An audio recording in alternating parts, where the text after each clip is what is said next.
Postal Chess, written by Tim Harding, read by Michael Basman. Many keen club and tournament players know little or nothing about the world of correspondence chess. Postal games are rarely published in the books and magazines, read by over-the-board players, and the names of chess grandmasters of correspondence are little known. This cassette is intended not only for postal players who'd like to know more about their game, but also for over-the-board players who are thinking of trying postal, or would just like to know a bit more about it. Chess games have been played by post ever since the 18th century, if not before, but it was the development of the railways and the prepaid postal service in the 1840s which really gave a boost to the game. Challenge matches between cities became popular. Edinburgh played London and Paris. London later played Vienna. These games were consultation games, in which the leading players of each city club took responsibility for the moves and let the lesser lights have an opportunity to make a few suggestions. Later in the 19th century, tournaments for individuals were organized by chess magazines. In Russia, Chigorin played many fine games by post, and towards the end of his life he organized tournaments through the newspaper Novi Vremya, in which he wrote a regular column. In addition, he played in matches where the moves were sent by telegraph, as in his match with Steinitz, which he won 2-0, and in matches where he led a team representing St. Petersburg against London and other cities. One of the advantages of postal chess is that it gives the player the freedom to analyze at home before making a move, so that complicated positions can be subjected to very deep scrutiny. In practice, where the players are both strong, this means that the one subtle flaw in an unsound attack can be detected in postal, whereas the limitations imposed by the time limit in over-the-board play might prevent the same player from finding it in tournament conditions. This can cut both ways, however. An attack which is soundly based but not easy to conduct may more easily reach victory in postal than in over-the-board chess.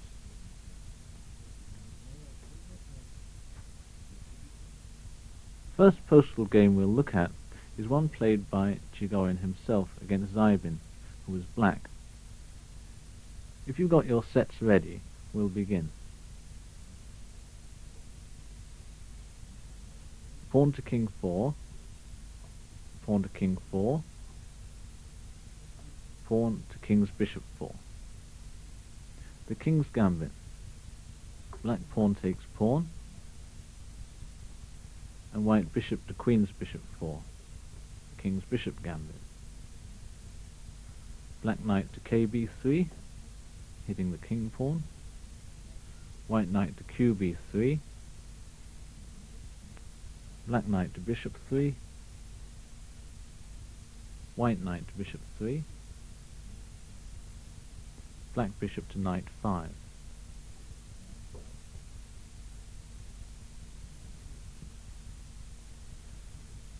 Seeing that black's threat to win the king pawn is not a very deadly one, white simply castled here.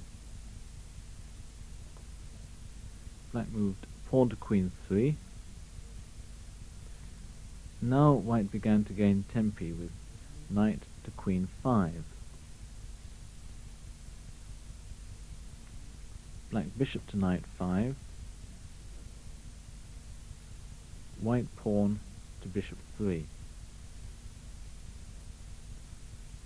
Black moved bishop to queen's rook 4, and white queen to knight 3. This move strikes at the queen's knight pawn and indirectly at the king's bishop pawn. Black exchanged here, knight takes knight, white bishop takes knight. Black bishop to knight 3 check, white pawn to queen 4.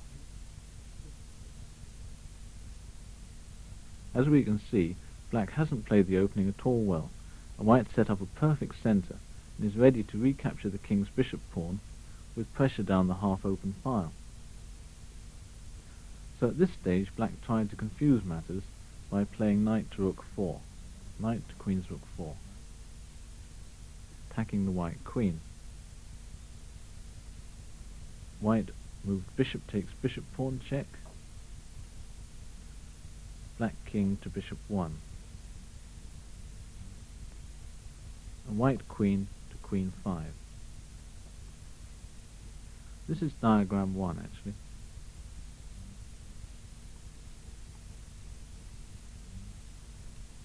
Black seems to have a good move ready here in pawn to queen's bishop 3, but he didn't play it. Switch off the tape and decide for yourself why.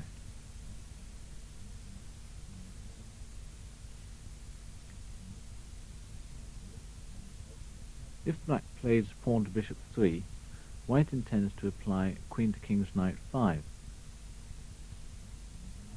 Then if black plays bishop takes knight, white will simply move queen takes bishop's pawn.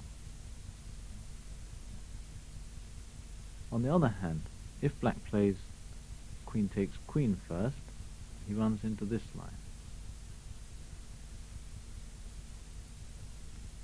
White knight takes queen, black pawn to king's rook 3, white bishop takes bishop's pawn, black pawn takes knight, and now bishop takes queen's pawn is made.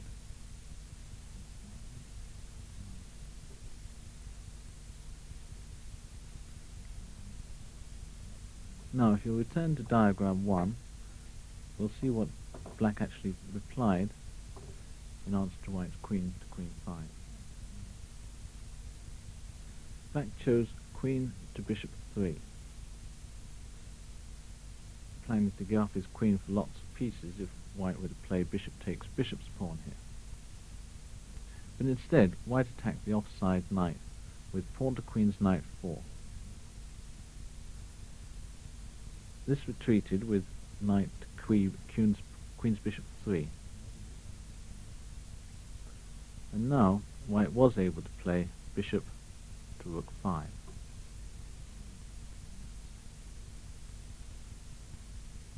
Black moved bishop takes knight, white rook takes bishop, and black pawn to king's knight 4. How would you now play for white? Switch off here and decide on your next move.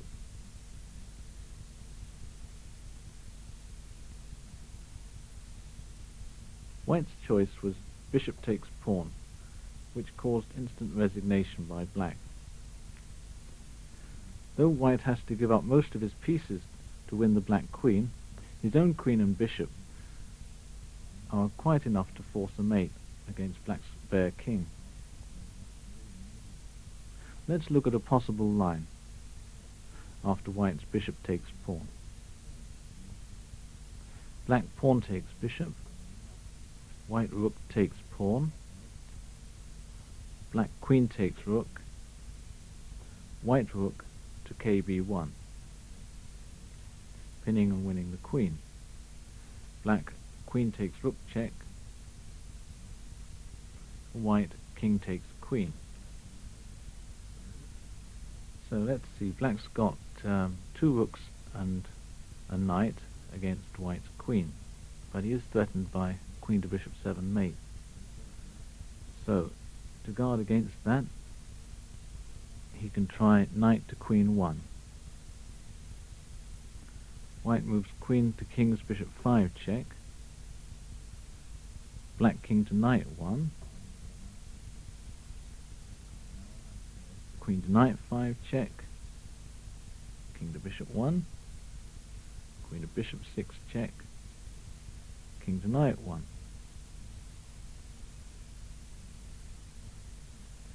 Now bishop to queen 1, planning to come out on knight 3 with a check.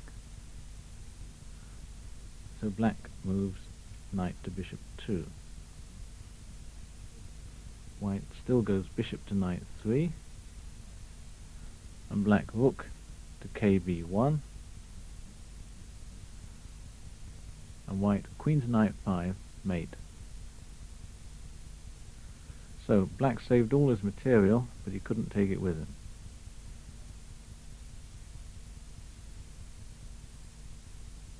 Many grandmasters have played postal chess for training purposes in the early stages of their career. The following game was played in 1913 by Aaron Nimzowitsch and shows his brilliance in combinated play. If you'd reset the pieces to the beginning of the game, we'll have a look at this one.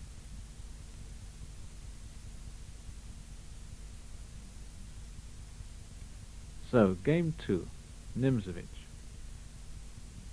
White pawn to king 4, black pawn to king 4, white knight to kb3, black knight to qb3,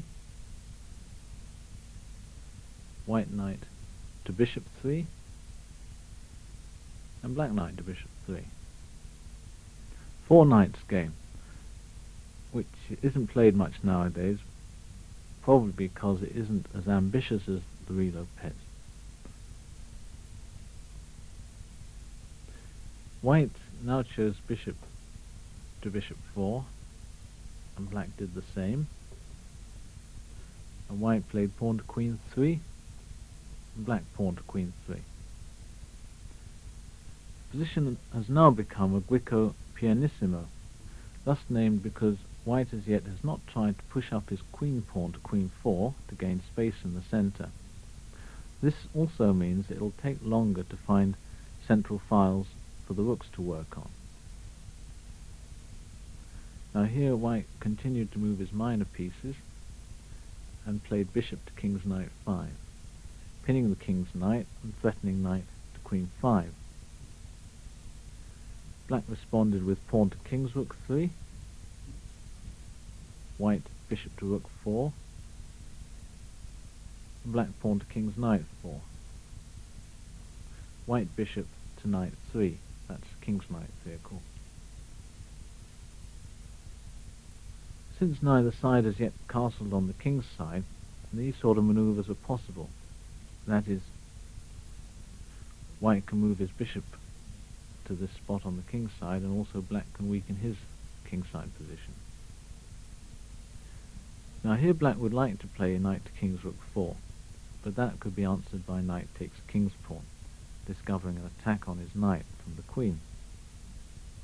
He might also like to play pawn to king's rook 4, but this has its drawbacks too, in that white would go pawn to king's rook 4, and if black played pawn to knight 5, white would then go knight to knight 5, with a good attack on black's king's bishop pawn. So instead of all that, black played bishop to king's knight 5 himself, and this prepares either knight to king's rook 4 or knight to queen 5. White played a sharp answer here in pawn to king's rook 4, and black knight to king's rook 4, white pawn takes pawn.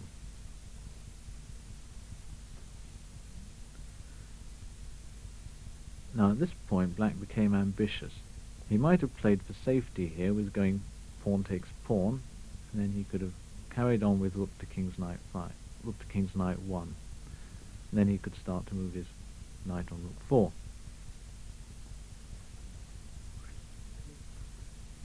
But instead he chose knight to queen 5, put more pressure on the king's bishop 3 knight. This is diagram 2, and switch off here please to choose a move for white.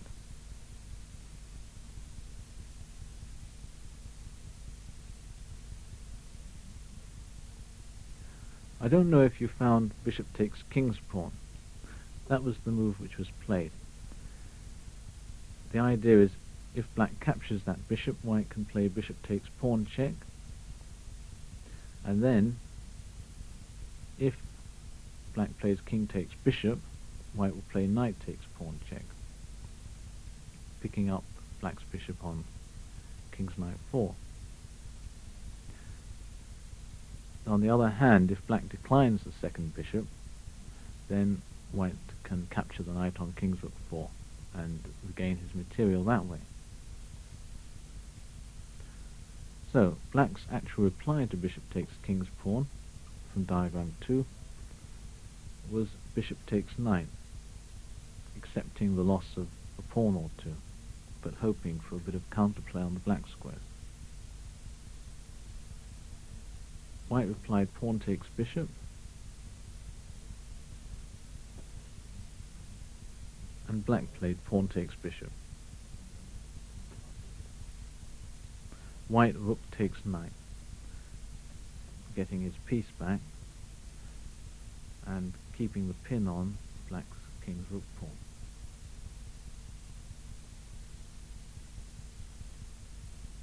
Now black's next move was rook to king's knight 1. The idea of that is if white plays pawn takes pawn now, black can go rook to knight 8 check and pick up white's queen. So white continued himself with pawn to bishop 4 here. Black captured. Pawn takes bishop's pawn. And now I'd like you to switch off again and decide how you would play for white in this position.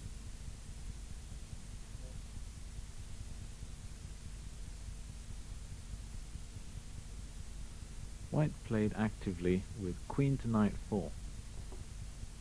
There's a certain amount of urgency in the position because otherwise black will begin to obtain an initiative for himself. He's very strong on the black squares. The point of white's queen to knight 4 is black cannot castle queenside very easily now. That means he'll have to leave his king in the center,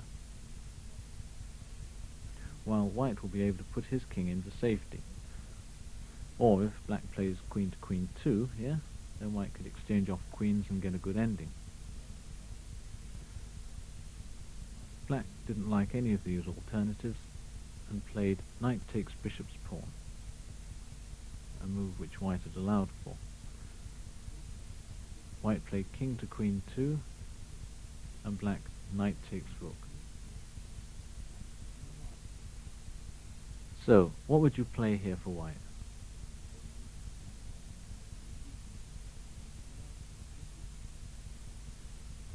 If you chose bishop takes pawn check, then black would resign, assuming he could work out all the variations. If black captures that bishop, white gets a very strong attack. Queen to bishop 5 check, king to king 1, queen to king 6 check, queen to king 2, queen takes rook check, queen to bishop 1, queen to rook 7.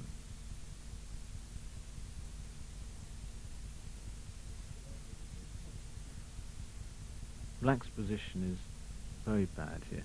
If he goes queen to king 2, for example, then black can just push on with pawn to knight 6. Then after queen takes queen, pawn takes queen, black's bishop on queen's bishop 4 is attacked, so he moves it to queen 5, which also stops white's pawn from queening. But now white can easily go knight to knight 5, and he's attacking the queen's bishop pawn, and he's also attacking the bishop. So black would certainly lose that position. Well, as I said, after white's bishop takes pawn check, black actually resigned.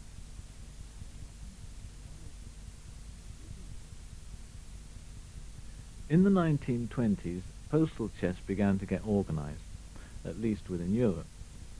The International Fernschachbund, IFSB, was founded, and it sponsored tournaments including very strong IFSB championships. Leading figures in those days included Dr. Dickhoff, Dr. Balog, Julius Nielsen, Napolitano, and some over-the-board players like Keres and Eliscasser.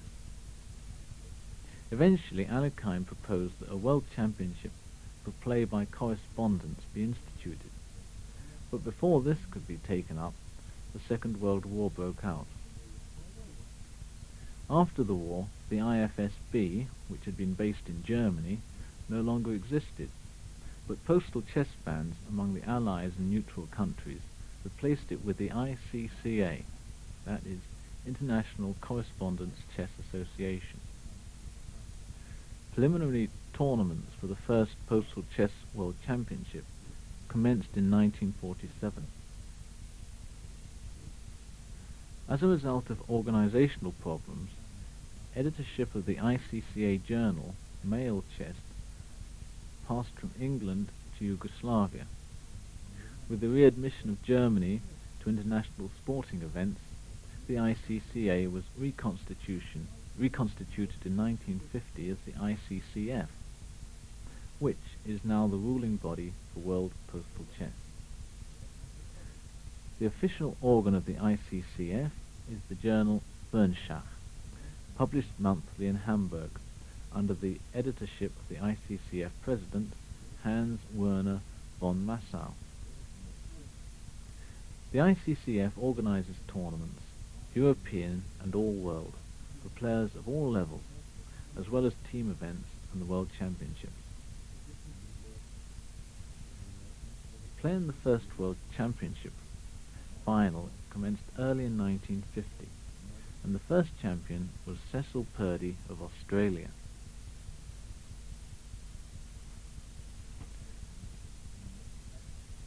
The next game we're going to look at was played by Purdy, and he considers it was his best and most important game.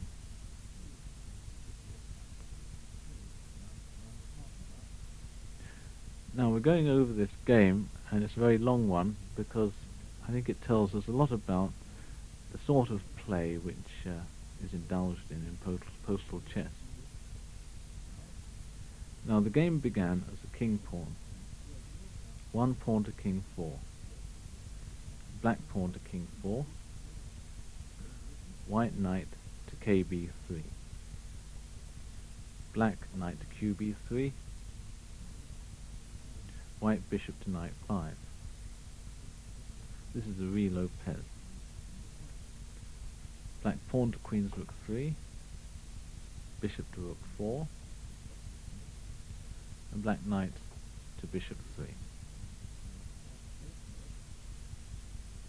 White here castles kingside. Black bishop to king 2. White rook to king 1, guarding his king's pawn. Black pawn to queen's knight 4. White bishop to knight 3.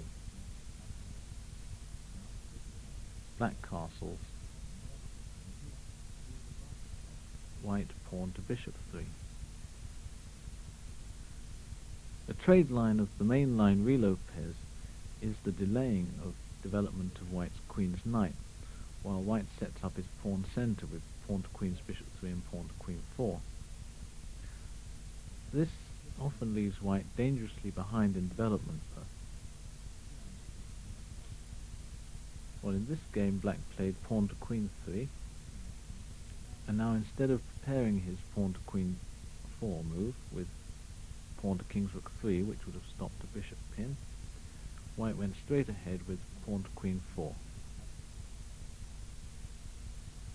Black moved bishop to knight 5, pinning the knight and putting pressure on White's queen 4. So White relieved himself with pawn to queen 5. Black knight to queen's rook 4. White bishop to bishop 2.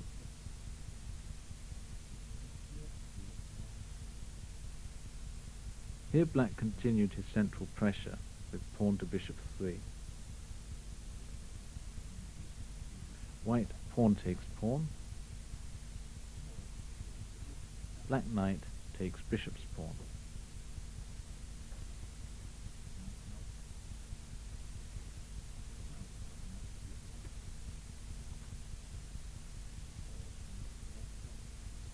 This is a natural looking capture, but theoretically the expected move is queen to bishop 2, to recapture on queen's bishop 6 with the queen. Purdy even considers that black queen to knight 3 might have been better than queen to bishop 2. After black's knight takes bishop's pawn, white played knight to queen 2, developing his queen's knight at last, and black pawn to queen 4, white pawn takes pawn, black queen takes pawn. We can now see the fruits of Purdy's invention. He's opened up the centre, and his queen appears to dominate the position. Yet, in a few moves, it becomes clear that all is not well, for white's king's bishop begins to exert strong influence. This indicates that it might have been better for black to have kept pawn to queen 4 back, and simply have played down the queen's bishop and queen's knight file. After black's queen takes pawn, white moved queen to king 2. Black king's rook to king 1. White knight to king 4.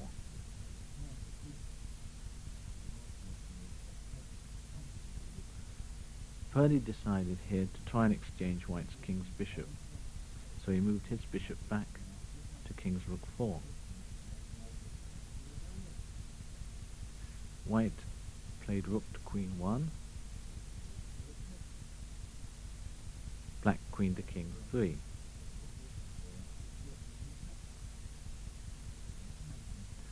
White knight to knight 3, attacking the bishop, and black bishop to knight 3. Here white did not oblige by exchanging that bishop, but moved his bishop out to knight 3, attacking black's queen. Black moved queen to bishop 1.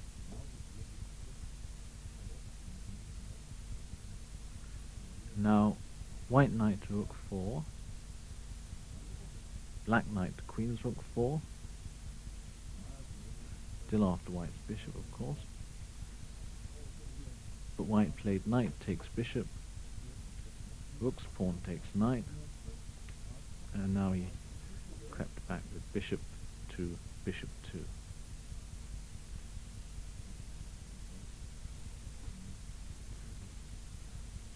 You might have thought that white could have taken black's king's pawn last move, instead of moving his bishop to bishop 2. But if so, you also have to bear in mind that black could have discovered an attack on the queen by moving his bishop to queen's bishop 4, and black would have got a lot of counterplay then. Now the move Big O played was much more consistent. Now we get another long set of maneuvers again. Black queen to bishop 2, white knight to king 4,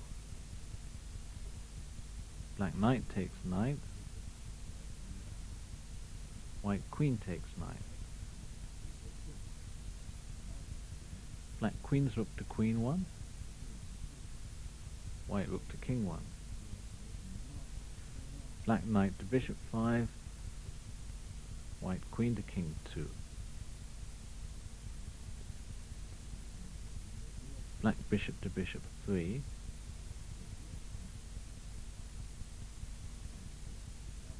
white bishop to king 4.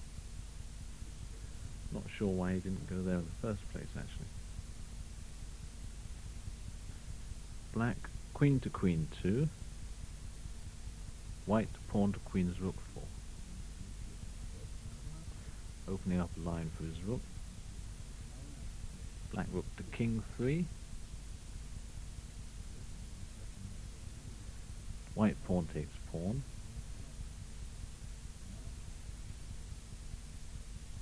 black pawn takes pawn, white rook to rook 8, promptly exchanging the rook.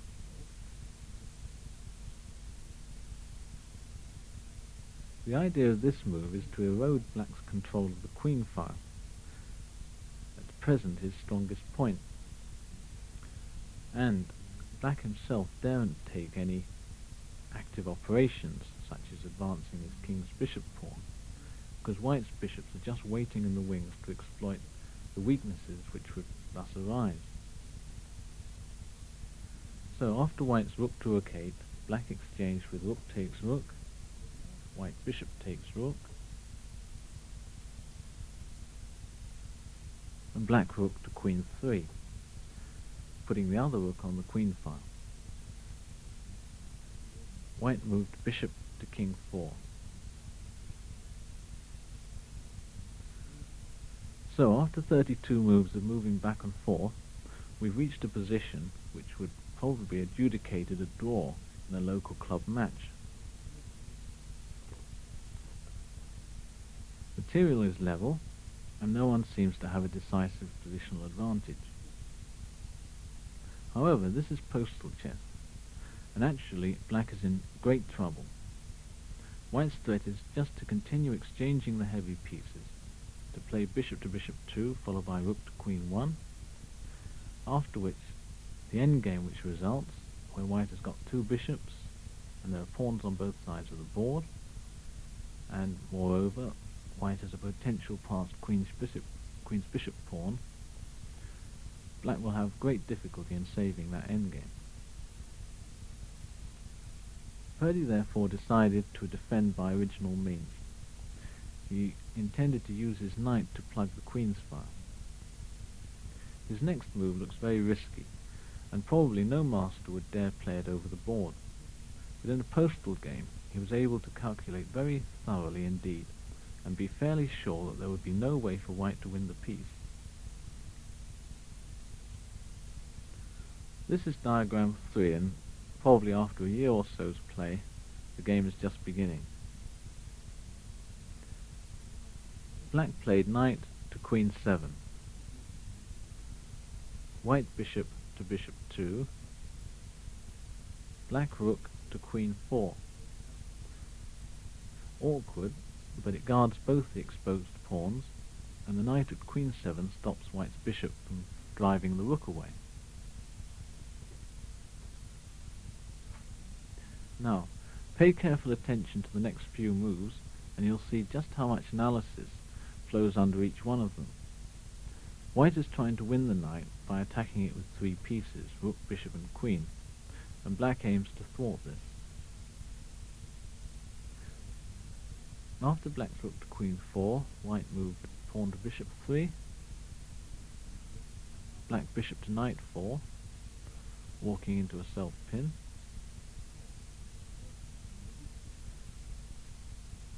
and now white played king to rook 1.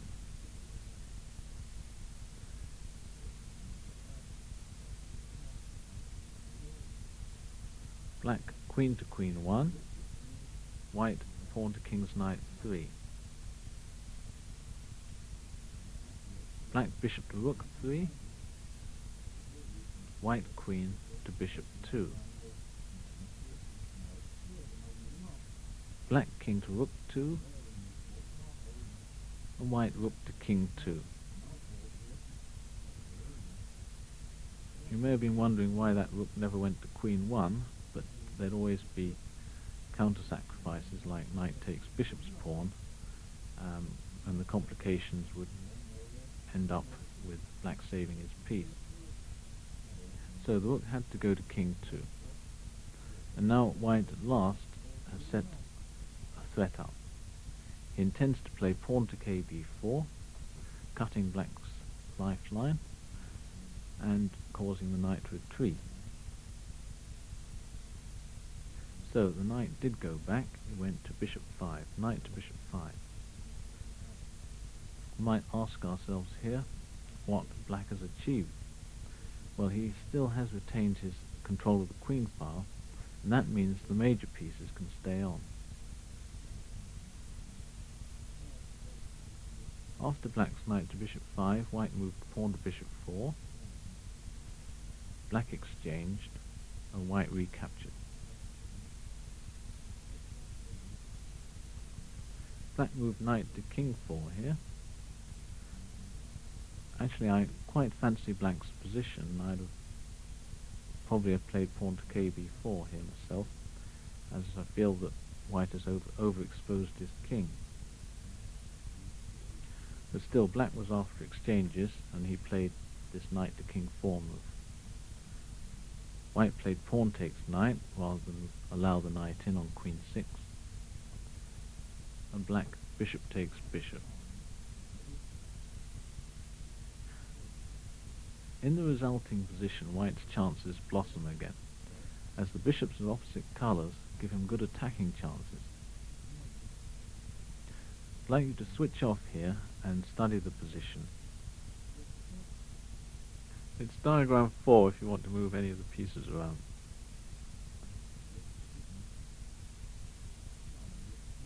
Well, if you chose to capture on kb7, it's not the right move, because black would reply with rook to queen 8 check, followed up by queen to knight 4 check if white moved his king up. So instead of taking the pawn, white moved pawn to king 6, black pawn takes pawn.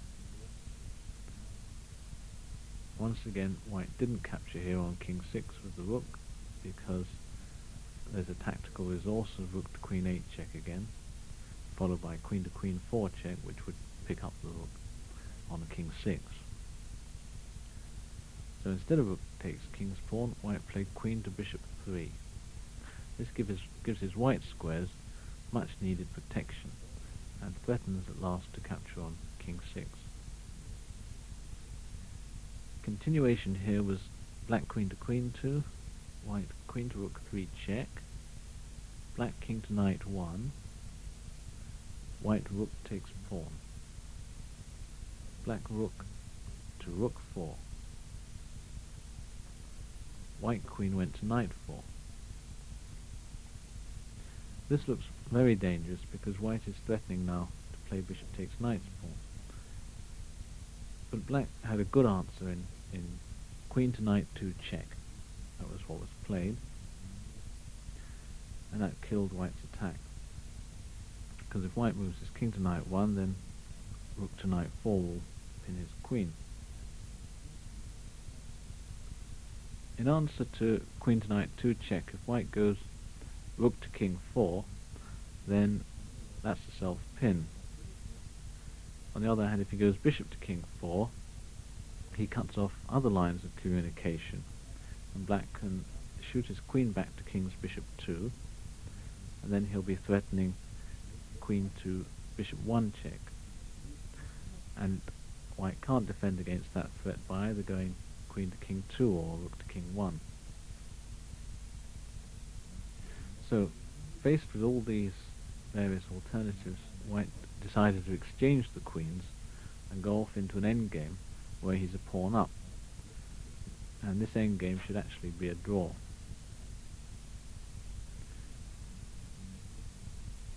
White played queen to king 4, black queen takes queen check, white bishop takes queen. We'll go over the intervening moves up to move 58 quite quickly. Black moved king to bishop 2, attacking white's rook. Black rook to queen's knight 6.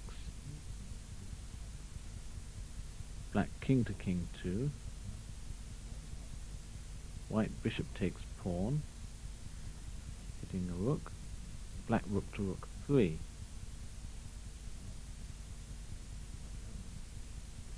White pawn to knight 3, and black bishop to knight 7. White rook to knight 7 check, black king to bishop 3.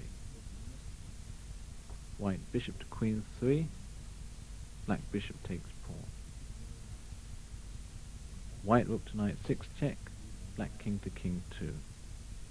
White rook takes pawn, black rook to queen 3. White bishop to bishop 1, black rook to queen 7. White rook to queen's bishop 5, black bishop to queen 5. white rook to queen's bishop 4, black king to queen 3.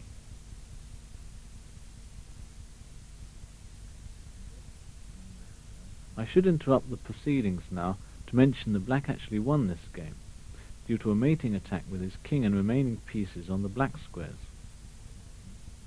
The situation on the board was complicated by the fact that Purdy only needed a draw to assure himself of first place in the semi-final. So white here was playing in the hope of a miracle. Purdy's note at this stage of the game is worth quoting in full, as it concerns an important aspect of postal chess technique. That is the sending of conditionals. Conditional is when you say to your opponent, if you do this move, I'll do that move, or if you do this move, I'll do that one. It's a way of saving time. Purdy wrote, black at this stage was giving conditionals against all the obvious moves to show a forced draw by exchange of rooks. This inveigled white into an error. He wishes to anticipate black's bishop to king 4, threatening the king's rook pawn. I saw that there was one plausible 59th move that might lose for white, and by carefully giving conditionals against the other plausible moves, I thought I might head him into it. Using conditionals psychologically is perfectly legitimate, i.e., you can tell your opponent what you will do against good moves in the hope of his avoiding them and playing a bad one. Many a win is shortened thereby, and here winning chances are manufactured out of thin air. Bigot played pawn to rook 3, and after black king to king 4, there was only one way for white to avoid defeat. That was by playing the self-pin bishop to knight 2, followed by king to rook 2, avoiding the entry of the black king.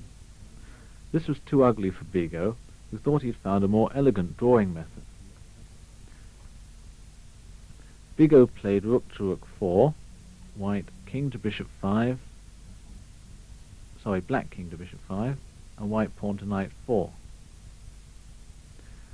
Well, switch off here and do some work on the position. See which of white's likely looking moves you would choose. He can play king to knight 6, king to bishop 6, or bishop to king 6. This is a position in diagram 5 to make sure you're looking at the right one. Well, what was your conclusion? The analysis after black king to knight 6 is white rook to rook 3 check, black king to bishop 7, white rook to queen 3, getting the rooks off in time. The analysis after king to bishop 6 from diagram 5 is more complex.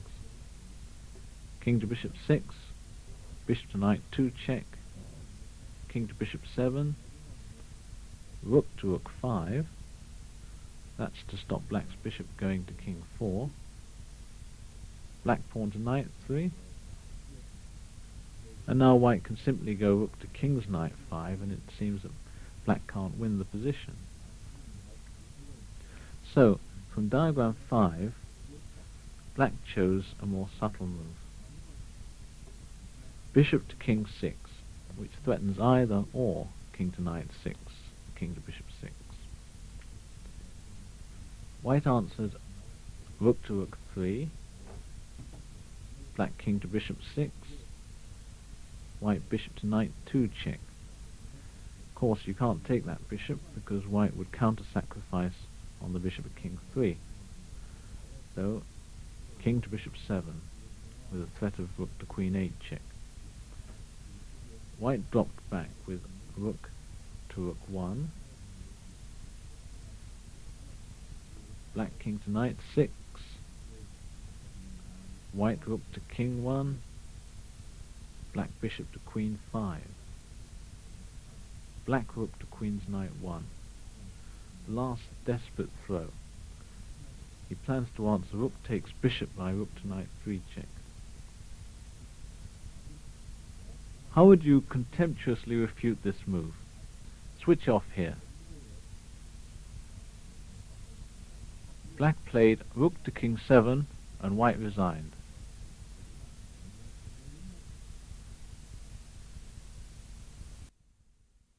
Since 1953, there has always been a World Championship final in progress, and they run it at the same time as the preliminaries of the next one, for obvious reasons. The same system is operated with the Postal Chess Olympiads for teams of 6. I'll briefly enumerate the players who have won the title of World Correspondence Champion since 1956. The second world champion was Ragozin of the USSR. The third was O'Cully de Galway. This was a postal over-the-board grandmaster. The fourth final was won by Zagorowski, and the fifth, Berliner of the USA. Sixth world champion was Horst Rittner of East Germany, and the seventh was Estrin of the USSR. Besides international events, there are several postal chess organizations which promote play within the British Isles.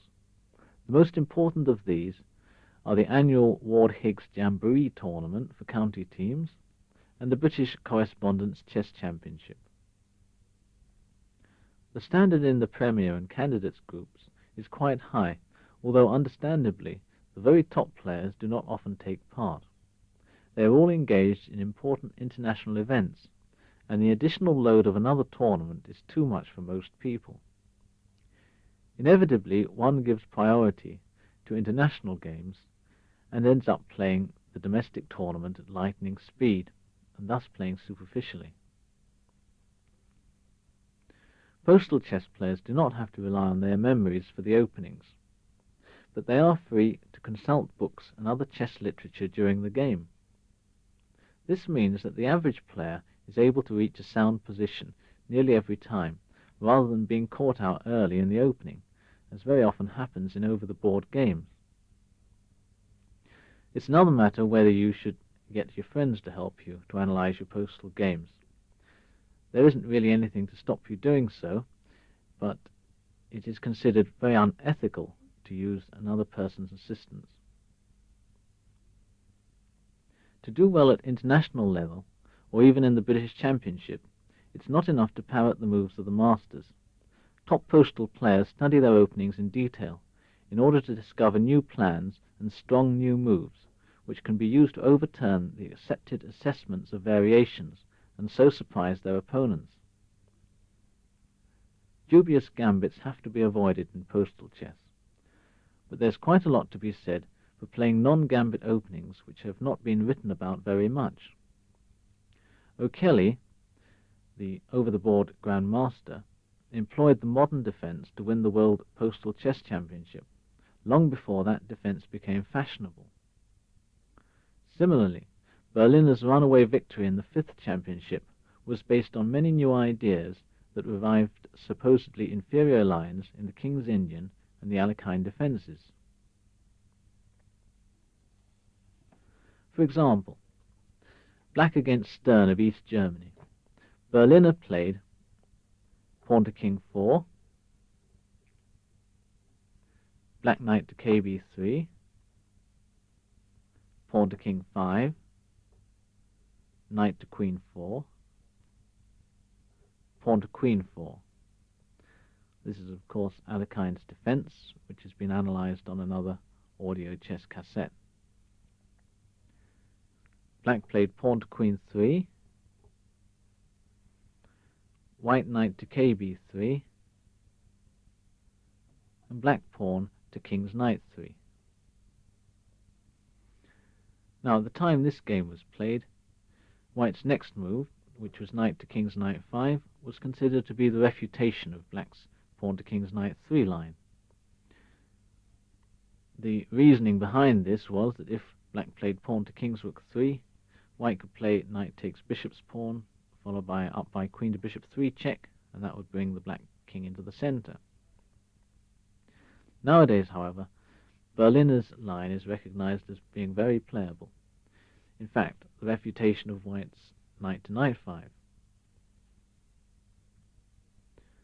So let's go back to the game, where white played his knight to king's knight 5. Instead of pawn to king's rook 3, black played pawn takes pawn, white pawn takes pawn, and black bishop to knight 2.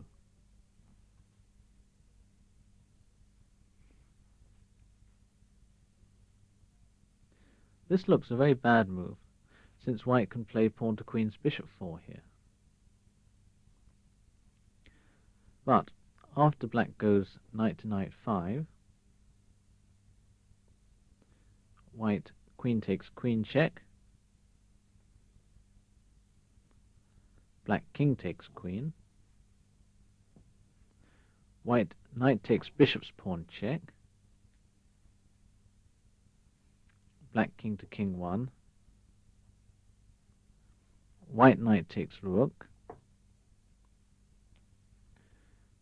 black does the same to white by knight to bishop 7 check. And in the resulting position, black will be able to get his knight out by bringing his bishop to king's bishop 4, whereas white won't be able to get his out. Now, if you'll return to diagram 6, we can see what Stern actually played instead of pawn to queen's bishop 4.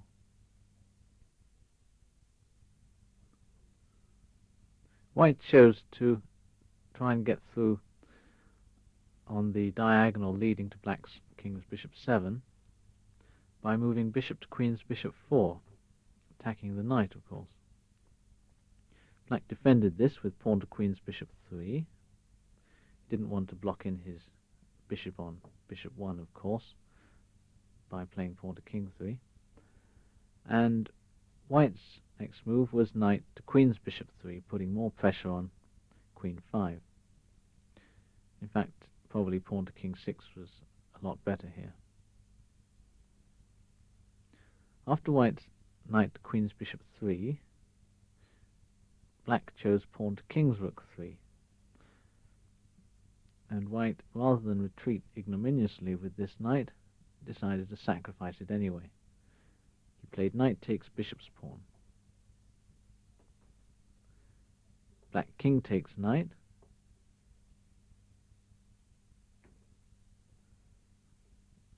White knight takes knight, reaping the dividends on queen 5.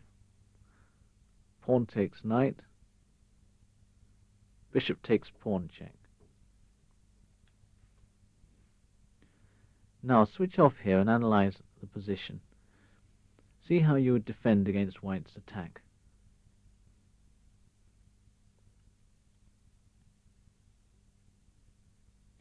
Pawn to king 3 here looks quite natural, but it's not so good because it allows white to go queen to bishop 3 check, followed by bishop to knight, bishop takes knight's pawn, and that would give white 3 pawns for the piece already. So instead of pawn to king 3, Berliner played king to king 1.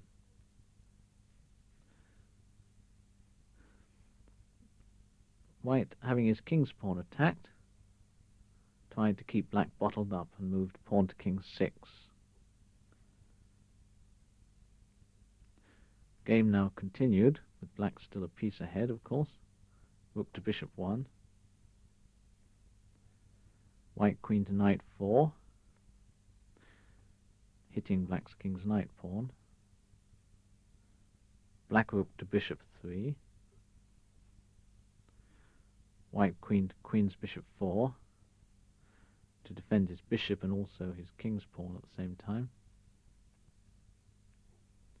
Black knight to rook 3. White bishop to king 3. Black queen to rook 4 check.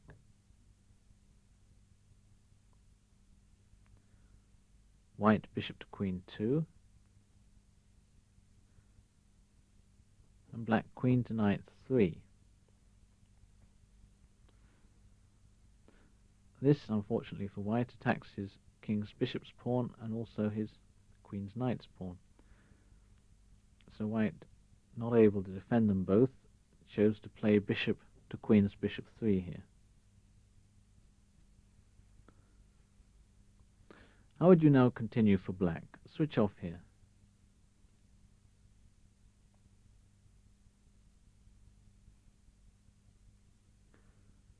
Black moved queen takes bishop's pawn check. King to queen 1, and bishop takes king's pawn. The point of this sacrifice is that if white captures on king 6, then rook to queen 1 check by black will give a very strong attack. So, instead of capturing the bishop, white captured the rook. With bishop takes rook, black still went rook to queen 1, and white moved bishop back to rook 4, attacking the black queen. This retreated to knight 3, queen to knight 3. At this point, white resigned. He has a few checks, but not anything else. We can look at his moves. Queen to rook 4 check, king to bishop 1, rook to bishop 1 check, king to knight 1, pawn to queen's bishop 4 for white, to guard the bishop on queen 5. But still black pushes through. Bishop takes bishop, pawn takes bishop, queen takes knight's pawn, white rook to queen's bishop 1, and black rook takes pawn check. And that leads to a mate and a move or so.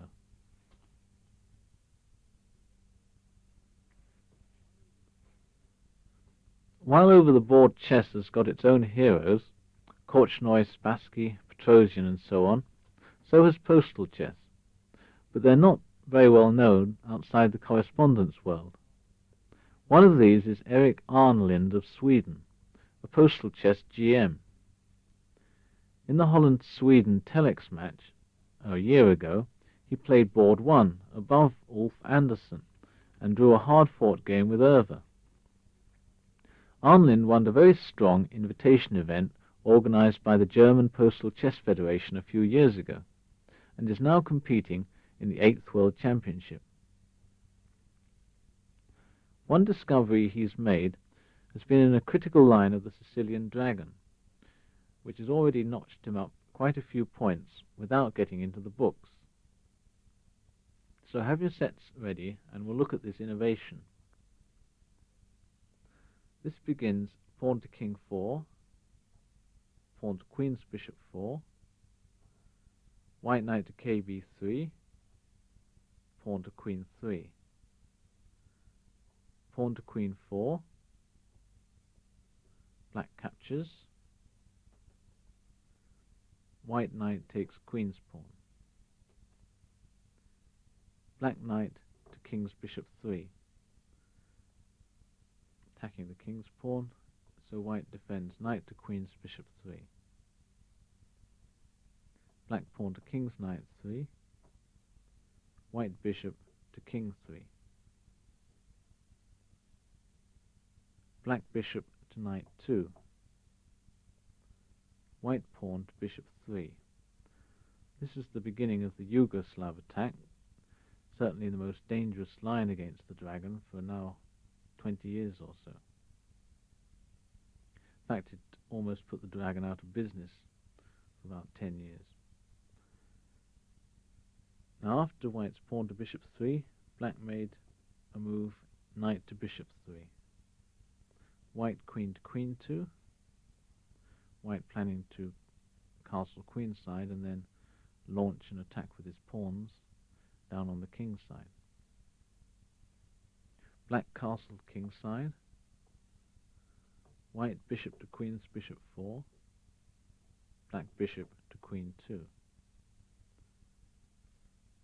Here white castled himself by moving castle's queen side. Black queen to rook 4. White bishop to knight 3. Black king's rook to bishop 1. This is the point of black's early queen to rook 4 move. He wants to bring his king's rook on to the queen's bishop 1 rather than the queen's rook. Now white moved king to knight 1 and black played knight to king 4, preparing to invade on the queen's bishop 5 square. White tries to stop this by moving queen to king 2.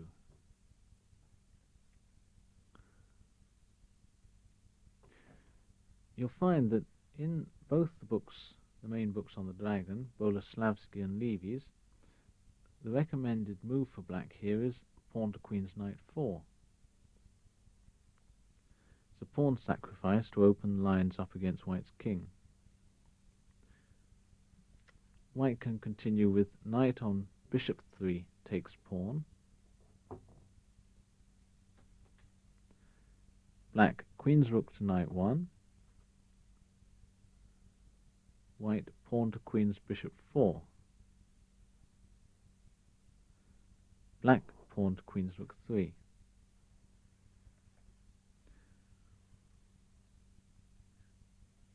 Now, white knight to bishop 3 is the best move, though you wouldn't get that impression from the books. Please switch off here and analyze this position for yourself. It's diagram 7 in case you want to move the pieces around.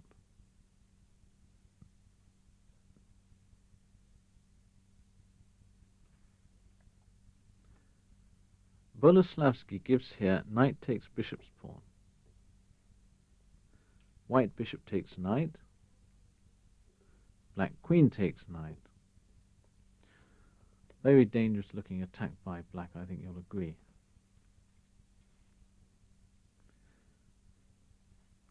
Still, Arnlind here played bishop takes rook's pawn, a simple move which attacks the black rook at queen's bishop 1. And this rook is short of squares, since if he plays, say, rook to king 1, then white can go just knight to knight 3, exploiting the precarious situation of black's queen, which is dependent upon a pin.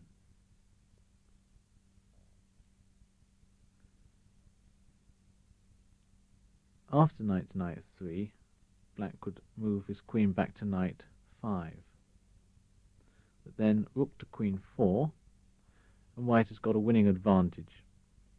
He's a pawn up, and black hasn't got much of an attack, so eventually the endgame should work out in his favour. So this is an example of a top-class correspondence player finding a common-sense refutation to a speculative line which an over-the-board player might choose on just general grounds. The whole line, starting with black's maneuver, bringing his pawn to queen's knight 4, looks to be good for white, and that gives an extra reason for black to play his queen's rook to bishop 1, which is anyway more popular in the dragon nowadays. In fact, certain openings and defensives have proved their worth in postal plays, whereas others, perfectly playable over the board, are dubious for correspondence, at least at championship and international level. Fashions in postal play openings also differ from over-the-board fashions. Let's go through a few of these differences. When white opens with one pawn to king 4, black replies with one pawn to king 4 much more often in postal play than in over-the-board.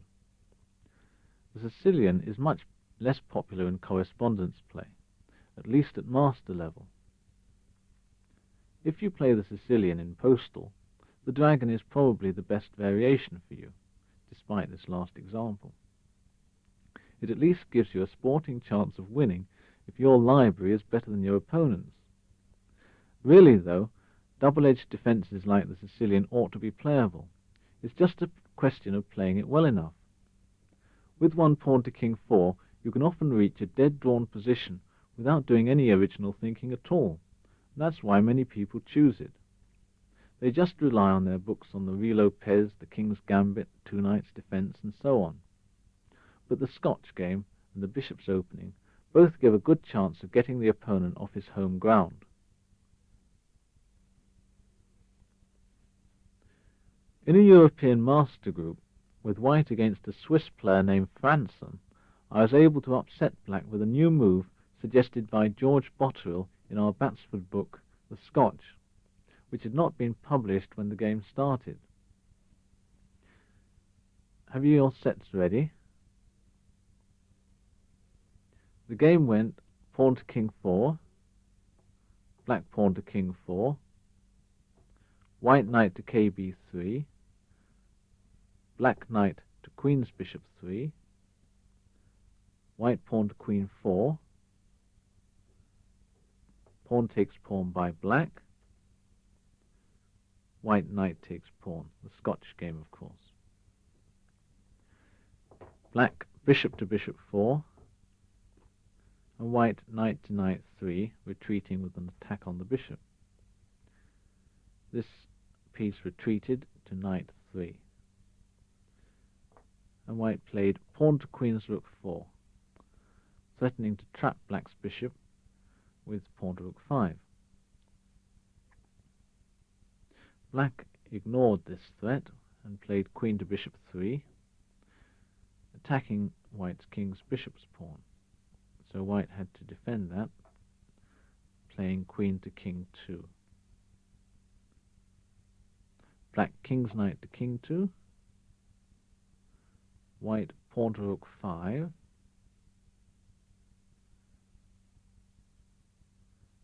black knight to queen 5, the answer.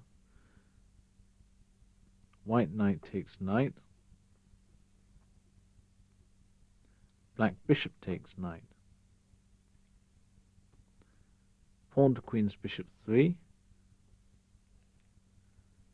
bishop to bishop 4,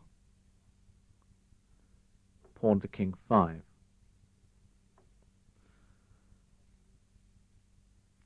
White's hardly moved anything except pawns in this game so far, but he's having a good time attacking all of black's developed pieces. Black brought his queen to queen's bishop 3. This is necessary, otherwise white's pawn to queen's knight 4 is going to trap the black bishop. Now if white does that move, black can answer with bishop takes knight's pawn, followed by queen takes bishop check on bishop 1, because that bishop is unguarded. So instead, white developed with knight to queen 2 here, which incidentally threatens pawn to queen's knight 4. After knight to queen 2, black played pawn to queen's rook 3, and white here moved knight to knight 3. This simple move, heading for queen 4, had apparently not been played before. My opponent wrote to me after the game, saying that this was a surprise. He had been following a booklet by Pickett and Swift, which only gave white knight to king 4, saying that black had the advantage. However, after knight to knight 3, black played bishop to rook 2, white bishop to king 3, black bishop takes bishop, white queen takes bishop, black pawn to queen 4.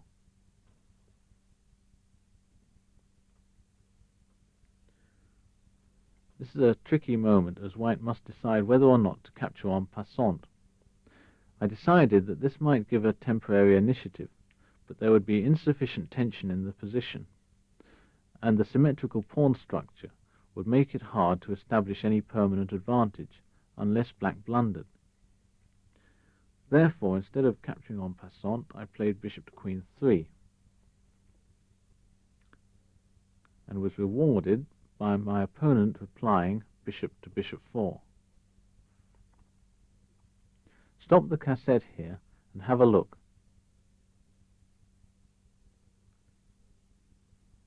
Yes, bishop to bishop 4 is a losing blunder. I continued knight to queen 4. Where is the queen to go, remembering that she must protect the bishop? Well, if she goes queen to king's knight 3, white will play knight takes bishop and then exploit the pin with queen to king's rook 3. France naturally played queen to queen 2.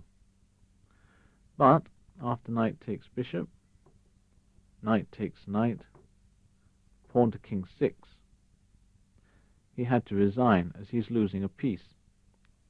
If he takes the king pawn, I simply take the knight, and he can't recapture because of the pin. A word or two on the techniques of playing postal chess. In international correspondence chess, we generally send our moves by postcard.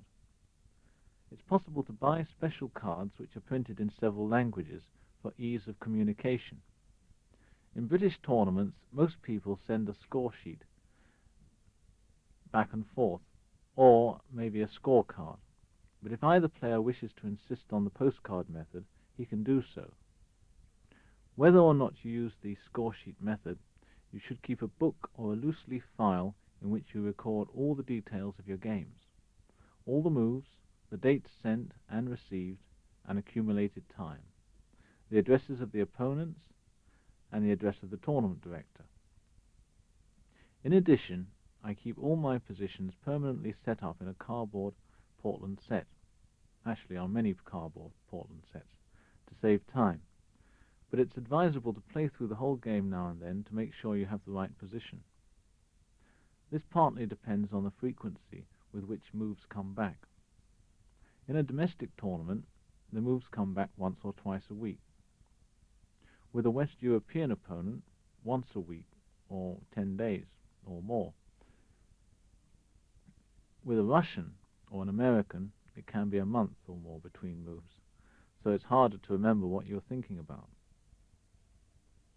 When the position is complicated, and you have combinations to analyze, it's advisable to make detailed notes and keep them in your book. Then, when this game turns up once more, you naturally do some analysis, but you have a record of your earlier thoughts as well. It's a good practical rule not to think about your postal games while you're playing an over-the-board tournament. Another danger time is just after you return home from holiday. All your moves are waiting for you, and you're tempted to make some rushed decisions to get them underway again. Under these circumstances, you may not concentrate as hard as you normally do.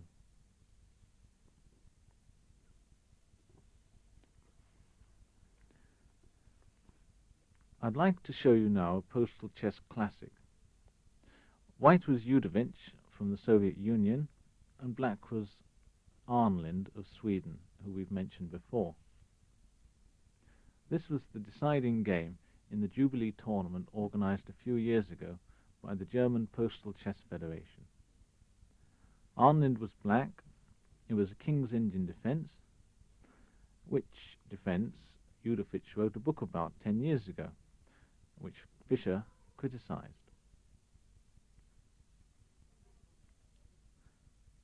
I give the opening moves without much comment, as they are quite well known. Well, it began pawn to queen 4, knight to king's bishop 3, pawn to queen's bishop 4, pawn to king's knight 3, knight to queen's bishop 3, bishop to knight 2, pawn to king 4, pawn to queen 3 for black, knight to bishop 3, castles by black, bishop to king 2, pawn to king 4, white castles, black knight to bishop 3,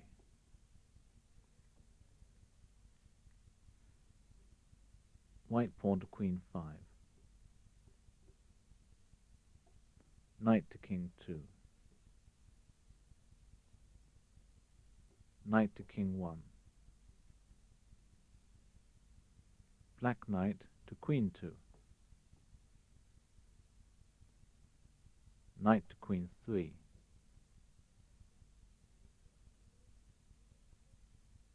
Black pawn to king's bishop 4. White bishop to queen 2. This is a refinement on earlier lines. White reserves the option of moving his king's bishop pawn to bishop 3 or bishop 4, while preparing his own queenside advance. Also, he doesn't really feel like putting his bishop on king 3, which at first sight looks very active, but on the other hand, black may play pawn to bishop 5 sometimes, so there's no need to give him the opportunity of playing that move with a temper. So, after bishop to queen 2, black knight to kb3. Pawn to bishop 3 by white. Pawn to bishop 5. And white does the same. Pawn to queen's bishop 5. Black hasn't made much attempt to forestall this advance, and he just continues with his attack on the king's side. Pawn to king's knight 4. White rook to bishop 1, putting itself on the file, which will no doubt be open soon. Knight to knight 3.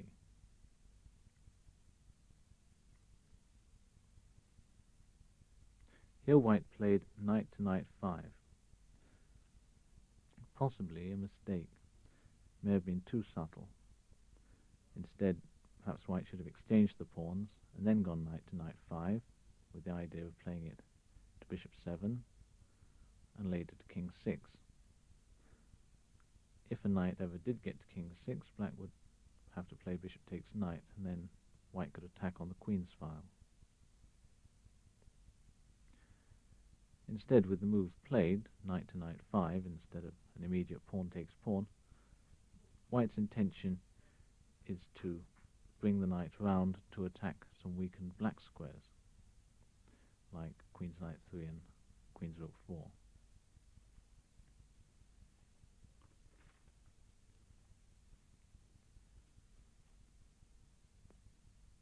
Black played pawn to queen's rook 3, white knight to rook 3.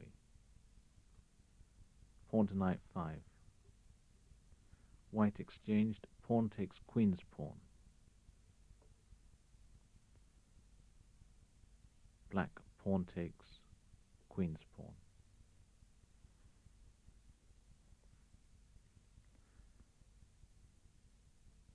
White knight to bishop 4.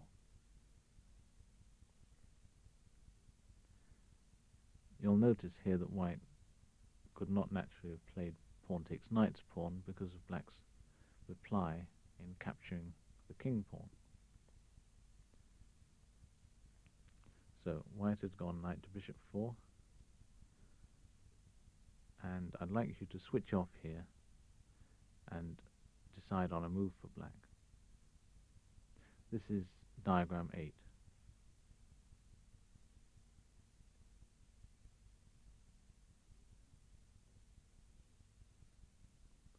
Black chose here pawn to knight 6.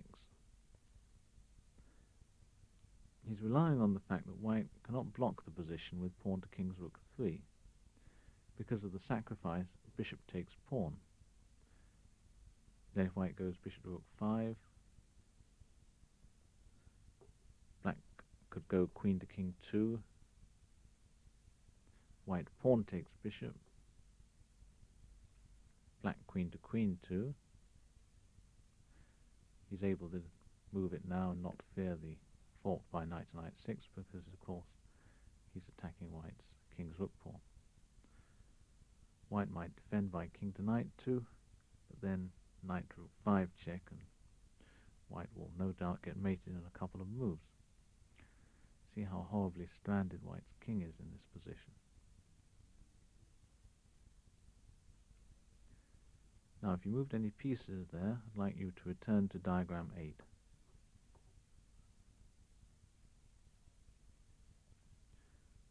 Well, after black's pawn to knight 6, we got a forced series of moves.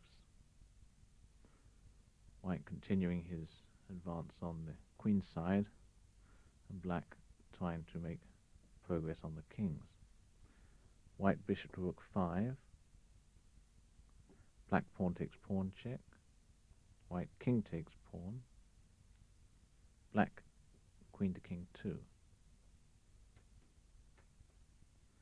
white rook to king's rook 1, black knight to rook 4, white played knight to knight 6, attacking the black rook, of course, and black played knight to knight 6 with a threat of queen to rook 5 check and queen takes rook. So white had to go king to knight 1. And now black moved rook to knight 1, defending the attacked rook, and white rook to rook 2. Rather funny spot for that piece. Black came in again, knight to rook 5, and white played knight back to bishop 4. Please switch off here and analyze the position for black. This is diagram 9.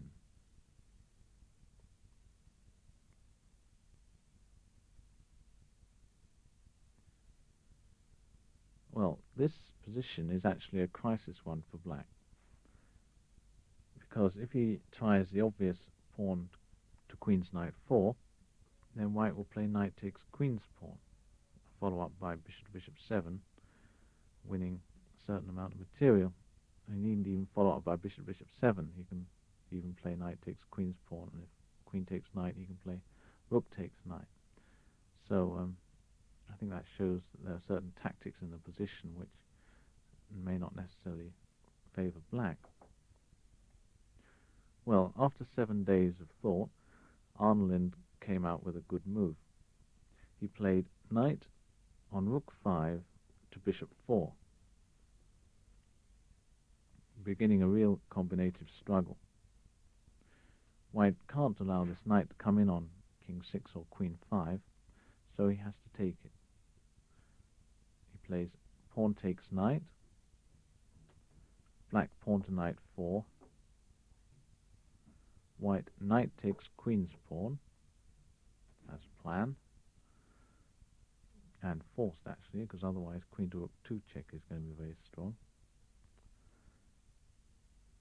So black played queen takes knight, and white bishop to bishop 7, his trump card. Black queen takes pawn, white bishop takes rook.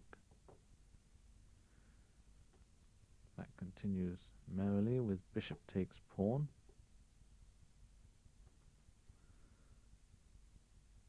And as we can see, white is rook ahead, but when you consider that that rook is on king's rook 2, it probably doesn't help him too much.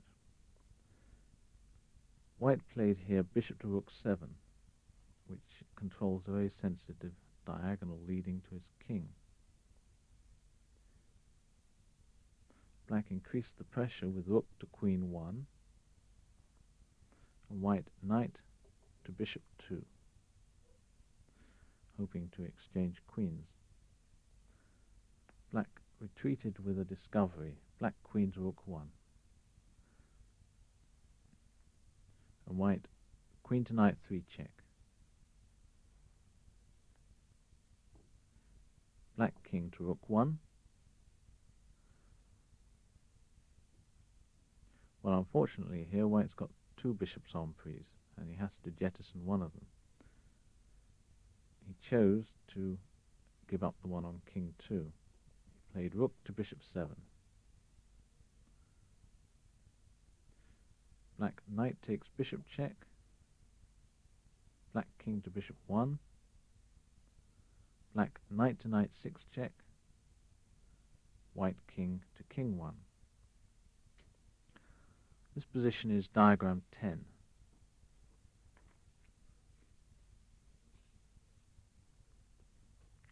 No, black's got a certain amount of material back, he's just exchanged down.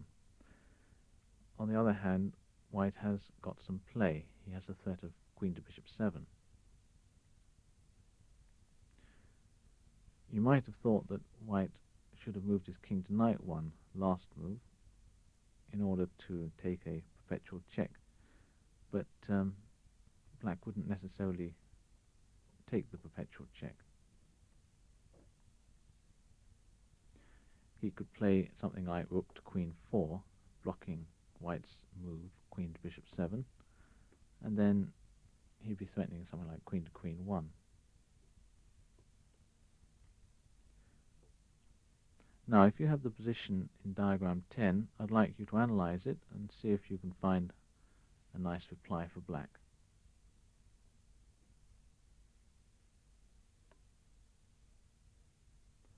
Black played here not rook to queen 4, which could have been answered by queen to knight 4, but rook to queen 7, which is a perfect answer to white's threat of queen to bishop 7, as that could be answered by black rook to king 7 check, white king to queen 1, and then black queen to queen 1 check, bringing the queen into play. So instead of queen to bishop 7, white had to play king takes rook. And then black played queen to queen 1 check, immediately regaining his material. White knight to queen 3, black queen takes rook. White bishop moved back to king's knight 1. Having eliminated white's most active piece, black now trundles through. Pawn to king 5, pawn takes pawn, knight takes pawn check, king to king 1, queen to king 2, king to queen 1, knight to knight 6, white queen to bishop 2,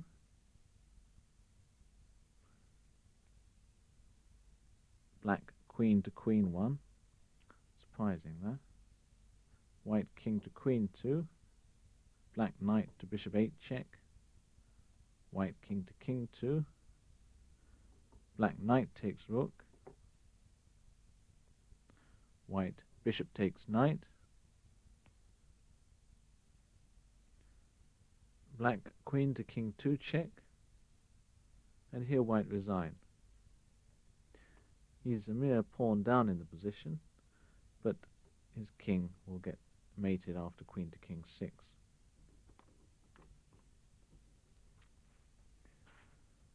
Well, if you haven't played Postal Chess but would like to take it up, what should you do? There are several well-organized postal chess clubs in Britain.